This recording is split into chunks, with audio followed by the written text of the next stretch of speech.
All right, hi. So today, I just want to go back over the way the class is structured, what kind of stuff is up, make sure everybody's finding the assignments and the lectures and how to turn stuff in. And then I'll take questions if anyone has any questions on homework problems. And then I have a couple of problems that I'll put up and give you some time to work through, and then I'll go through it, make sure that you're making sense out of unit conversions and stuff.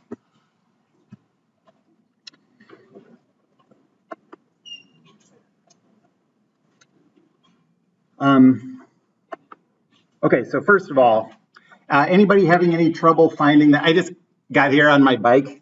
I left myself time to get here, but not time to stop sweating, so I'm okay. I'm not having like a stroke or anything.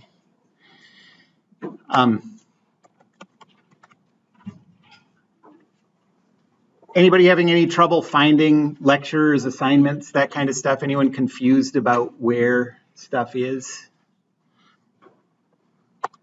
Okay, let's just look through it quick.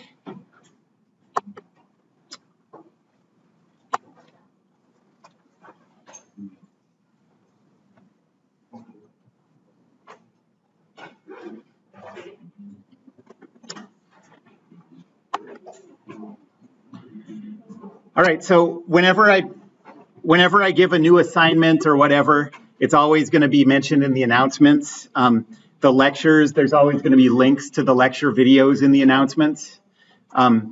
So just yesterday, I just put up 2 new videos.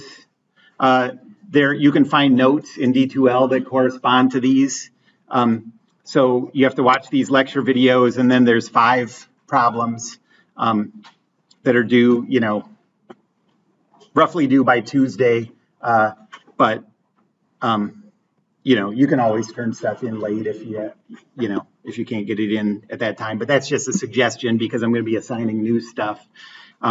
So far, I've just sort of done 1 of these a week, but we're going to need to go to average about 2 of these a week to get through the material. Okay.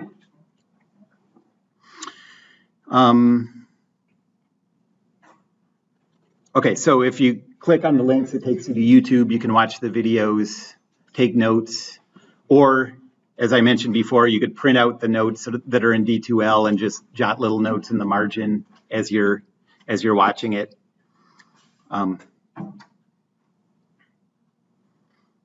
There's solutions to all of these problems available.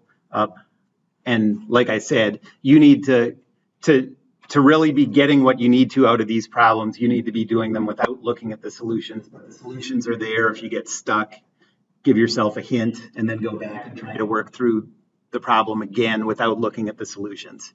That's the way you'll get something out of this, and then you'll be in good shape for the exams. Okay.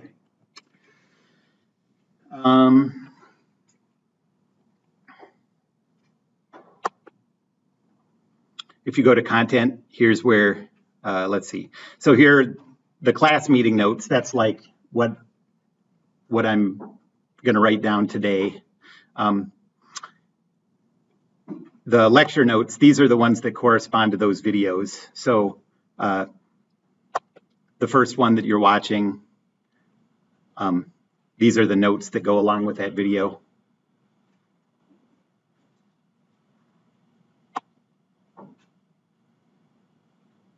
And then to turn stuff in, go to assessments, assignments, and this refers to when the assignment was given. So the one that I put up yesterday will go here, and just take a photo of your work or scan it and put a PDF in there, but you just submit it online. Okay.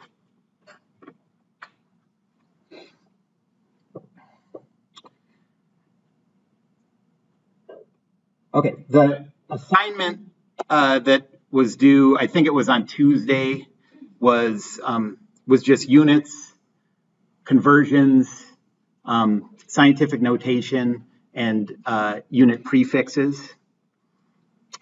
So that's these problems.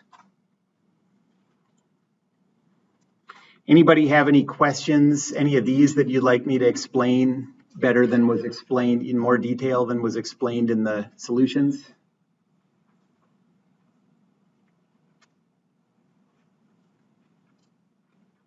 Okay. Well, then let's just get into some problems. And so this is a chance for you to work through these problems with me here. And you can ask me questions as you're working on them. You can ask the people sitting next to you as you're working on them. I'll let you work through them for a few minutes, and then I'll go through it, and you can compare your work to what I did. Make sure everyone's on the same page.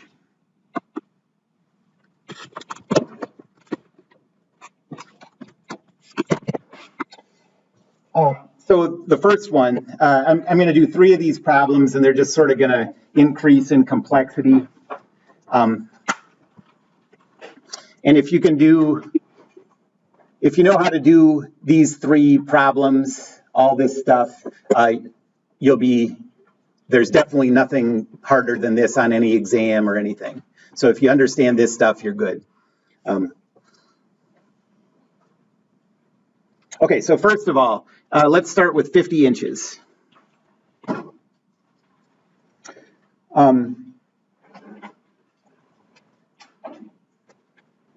And let's first just convert from 50 inches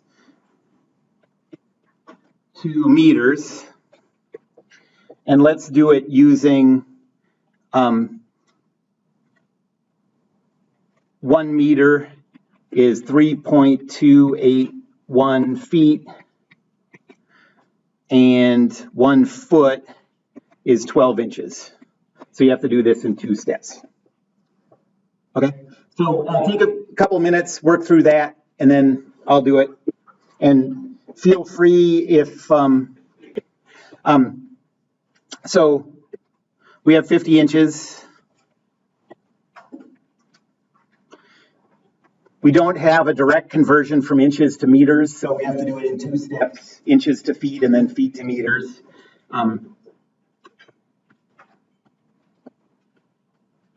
So multiply by 1 foot over 12 inches to cancel the inches, and then cancel the feet.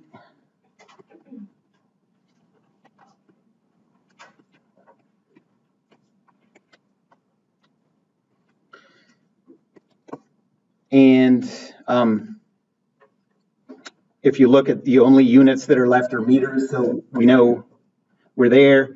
And you get, I didn't write down any of these answers. Can someone tell me, so 50 divided by 12 divided by 3.28 is 1.6 or something?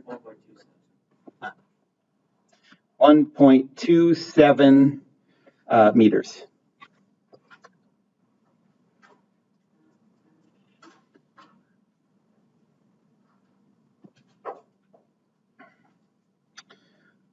And then now, we're gonna convert from, I guess we already have it in meters. So let's go from meters to millimeters, okay? And we're gonna use the fact that milli, you can think of that as meaning times 10 to the minus third, okay? So with these unit prefixes, there are 2 ways you can go with these. You can go from something with a prefix to something without a prefix, or something without to with. If you're going without to, no, sorry, if you're going with to without, that's the easier way to go, because all you have to do is replace the milli in this case with a times 10 to the third and you're done.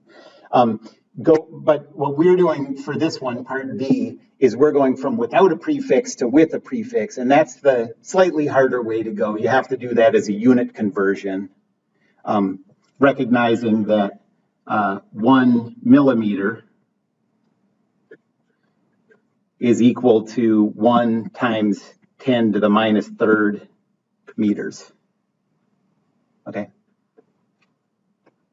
So go ahead and work through this one.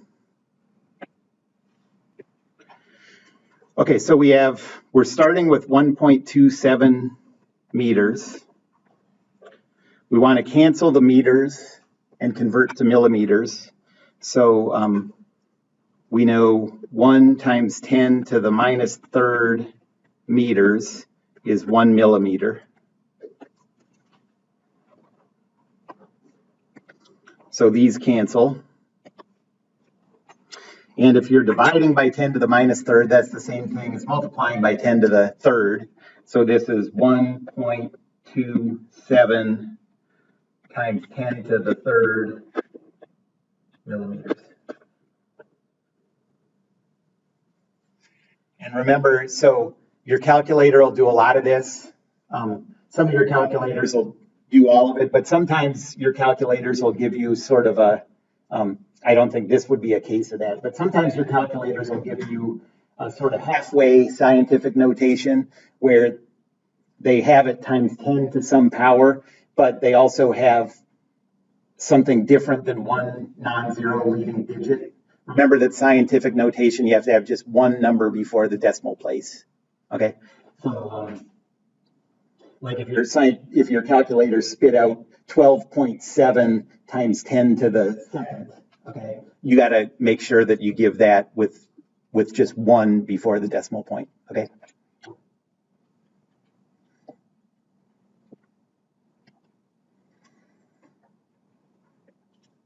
Okay, so now we're going to do one that has some combined unit types in it. So let's say 25 miles per hour.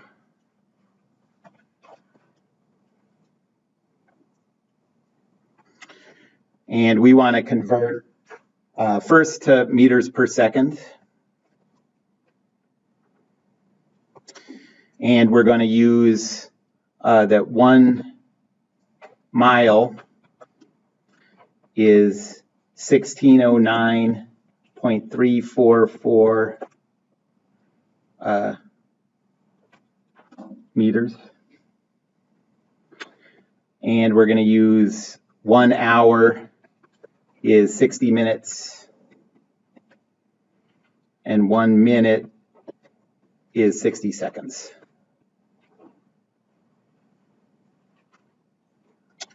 So go ahead and work through this one.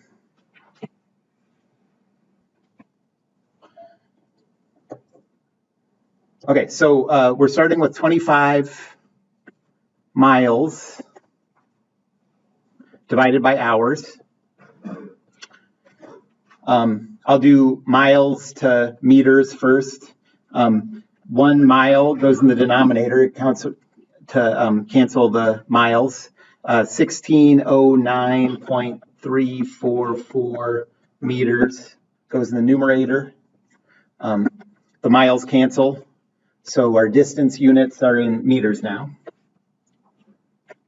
And now we have to do hours to seconds. So first, I'll go 1 hour over 60 minutes. That hour has to go in the numerator to cancel the one in the denominator.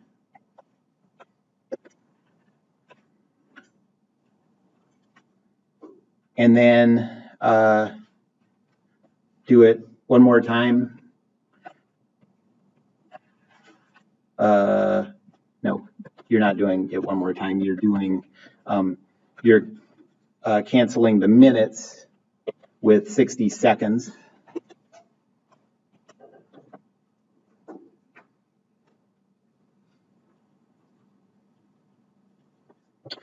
And what do you get if you multiply that out? Like this. And that's the units that you have left are meters per second. So we're done.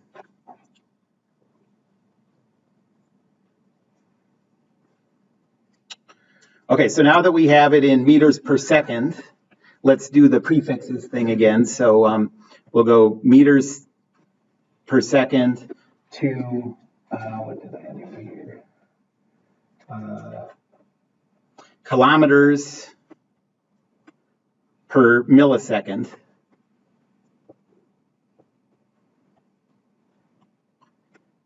Kilo means times 10 to the positive third. milli means times 10 to the minus third. And that's all you need for this conversion. So go ahead and work through this one.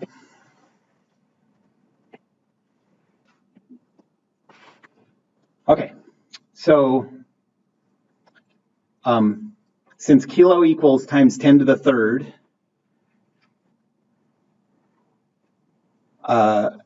we can think of, let me write it like this, 1 kilometer is equal to 1 times 10 to the third meters. And since milli is times 10 to the minus third, 1 millisecond is 1 times 10 to the minus third seconds. So that gives us our conversion factors. So 11.18 meters divided by seconds. I'll do the meters to kilometers first. So the 1 times 10 to the third meters goes in the denominator, 1 kilometer in the numerator.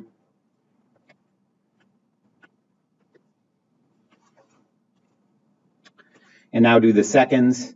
You have to have the seconds in the numerator to cancel the one we had to start with. So 1 times 10 to the minus third seconds divided by 1 millisecond.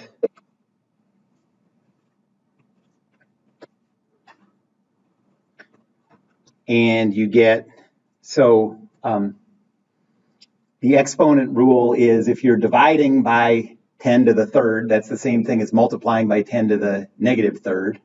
And then that exponent just adds to the one that we had in the numerator. So this is 11.18 times 10 to the minus 6 kilometers per millisecond.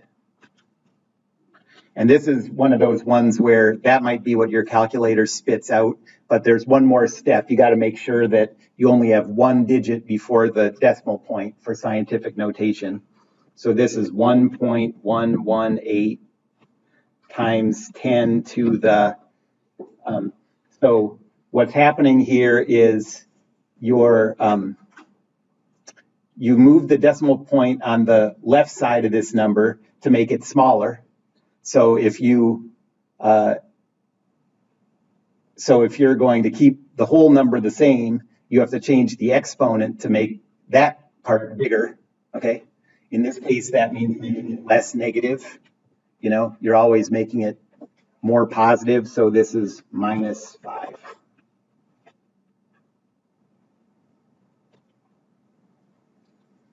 Everyone with me on that? If you're lucky, your calculator will just spit out the right thing from the start. But if you're not lucky, you have to do this.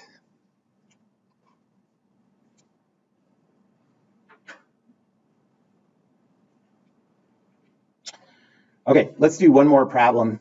This is going really fast, but we'll do this, and I'd be happy to answer any questions, but that's all I'm planning to do for today.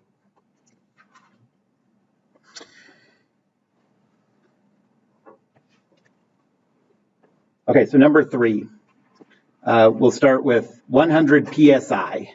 So this is a measure of pressure. So 100 psi is 100 pounds per square inch. So I'm going to write this as pounds per inches squared.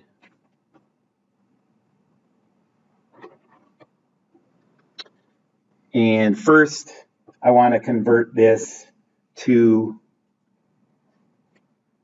newtons per meter squared. That is pascals. That's the SI unit for pressure. And what we're going to use for conversions is that 1 pound is 4.448 newtons.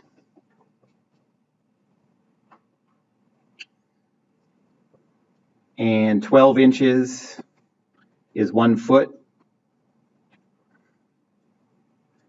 And 3.281 feet is 1 meter. Okay, go ahead and work through this one.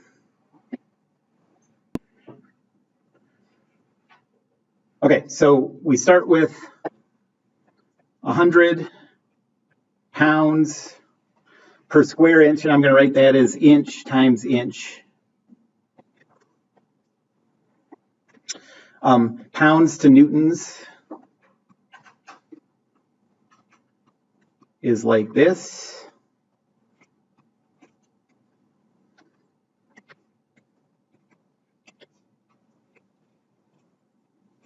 And now we have to go inch to feet, feet to meters. So 12 inches is 1 foot.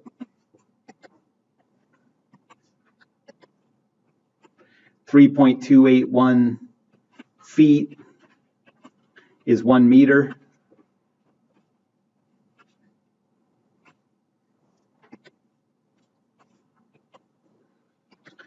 Okay, so now if you look at the units, we have newtons per inch per meter. We're kind of halfway there on the length units, so we have to do those steps again to convert the other inch. So we have 12 inches over 1 foot.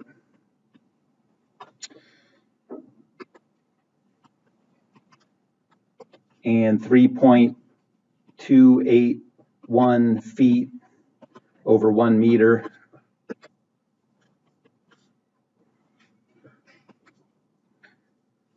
And what do you get if you multiply that out?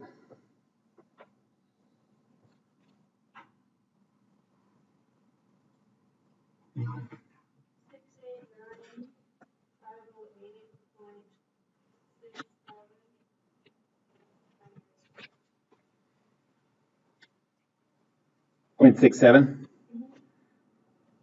Okay, pascals or meters per newtons per meter squared is pascals.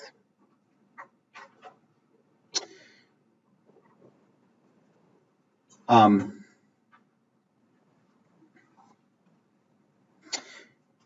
now let's go from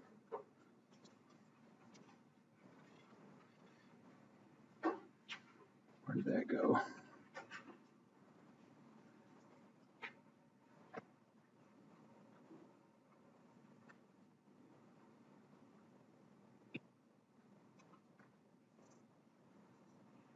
Okay, so now let's go from newtons per meter squared to kilonewtons per millimeter squared.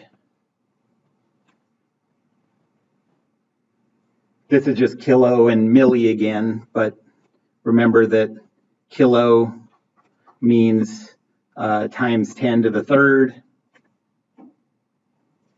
and milli means times 10 to the minus third, and that's all you need for this conversion. So go ahead and work through that one.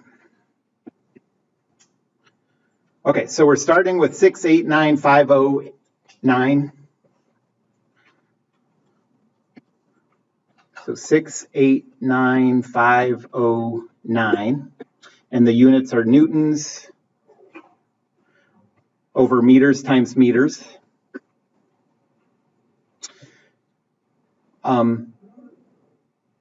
So first to go from newtons to kilonewtons, we know that because a kilo is times 10 to the third, 1 kilonewton is 1 times 10 to the third newtons. And since milli is times 10 to the minus third, 1 millisecond, 1 millimeter is 1 times 10 to the minus third meters.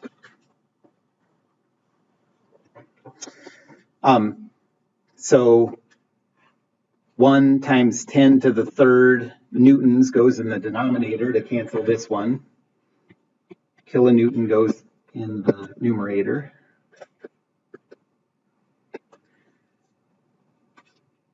And now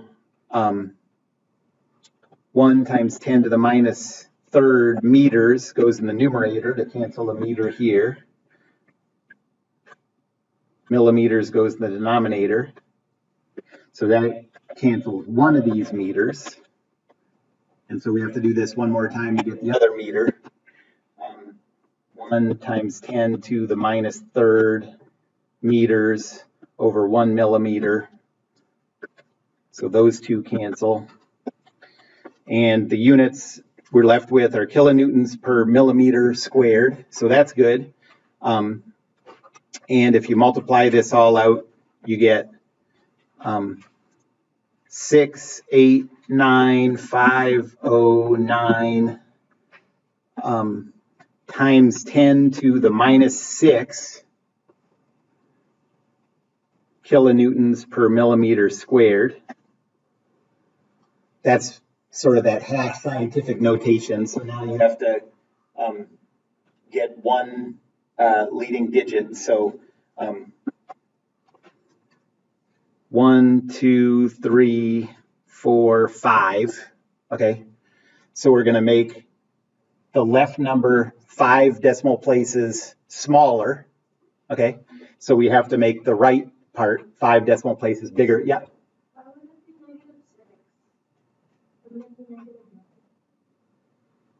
Yeah, because I missed that other one. Thank you. Yes. Thank you very much. I missed the one in the denominator. Sorry about that. So you have minus 3, and another minus 3. Yeah.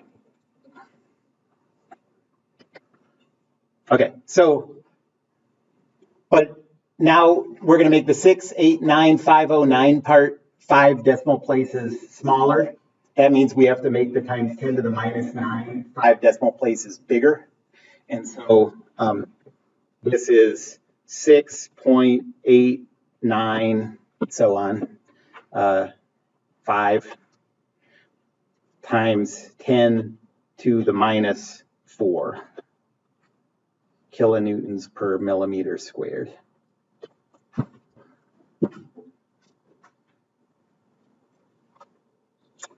Any questions about that? That's as hard as this stuff can get. So that's kind of the end of this stuff.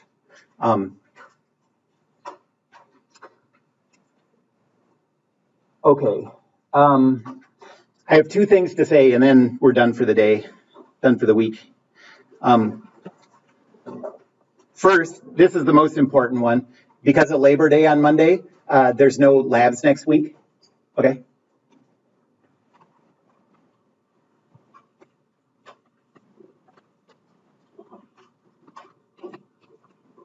So the only time I'll see you next week is in this Thursday class meeting.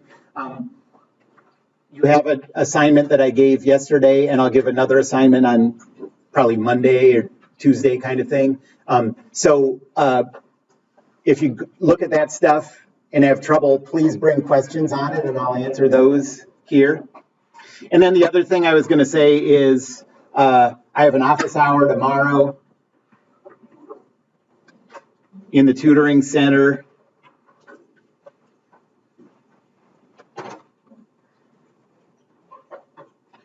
From 10 to 11:50, I think it is. Oh, no, actually it's 11:20. So like an hour and a half of office hours.